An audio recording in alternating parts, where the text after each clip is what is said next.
Now, I'm sure you've heard about the black swans. I'd like to spend a little time talking about the white swans and the neon swans, right? Because there are some things, they're just blinking right at you, right? I mean, how can you possibly deny that? But we do, and I'll discuss that more in a moment. But I think the biggest risk for any organization is not the black swan, but the white swan. And actually, the black swan is a huge source of competitive advantage and disruptive innovation. How many of you saw the movie The Artist? Okay. Well, it's about the difficulties that this actor had in making the transition from silent movies to talkies. All right. And now, of course, we saw, what was the single assumption that underpinned subprime? National price of housing in the United States will continue to rise indefinitely. Now you look at Blockbuster. Blockbuster, had an assumption about its retail model. Had to be close to the customer. You need physical facilities, equipment, inventories, and so on. And then along came Netflix and said, you don't need any of that. And oh, by the way, we won't charge you any late fees. And of course, Kodak. But let me talk about something that was just in the news last week. Encyclopedia Britannica. After 244 years, they've stopped printing the encyclopedias. Now let's look at what their fundamental business assumptions are. And it also applies to newspapers and any printed media, really. And these are the white swans, or what I would call the thesis.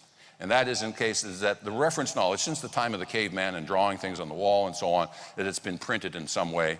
Then they went to papyrus and parchment and the quill, and then the Gutenberg printing press and so on. It's all been in print. Now, interestingly, the last edition of Encyclopedia Britannica was comprised of 32 volumes and weighed 120 pounds. That's going to be stationary. Right? You're going to have that in an office or in a library.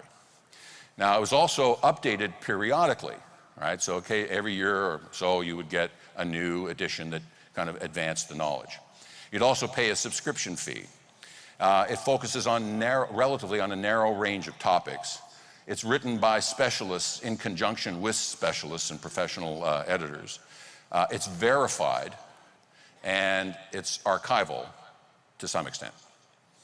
Contrast that with the black swan, which is the exact opposite, the antithesis of that, which is that reference materials will now be in non-printed form, that it will be accessible on a mobile basis, it'll be updated instantly, it will be free, all right?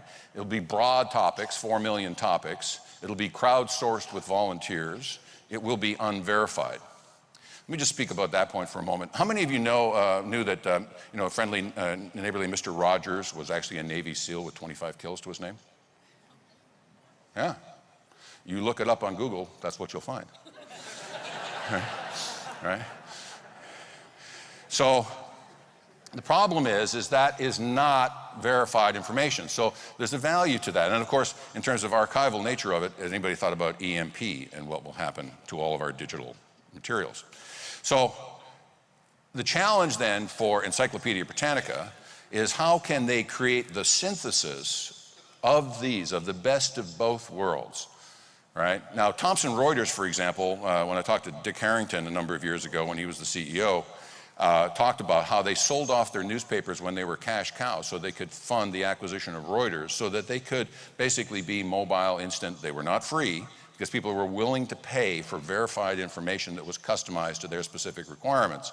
So again, I think, but imagine going to your board and say, I'm going to sell off everything that's making money right now and we're going to do this. They saw the digital writing on the wall. And this, again, requires the risk-taking, but it also requires the support of the board to be able to do that. So radical disruptive innovation or creative destruction, if you can harness Schumpeter's forces of creative destruction, and everywhere you look around you in terms of disruptive innovation, that's what's going on. So it's possible, and I work with a lot of organizations to try and help them identify what are their white swans, because to try to identify what your fundamental assumptions are is the most difficult thing to do. So it's the white swans that get you into trouble, not the black swans.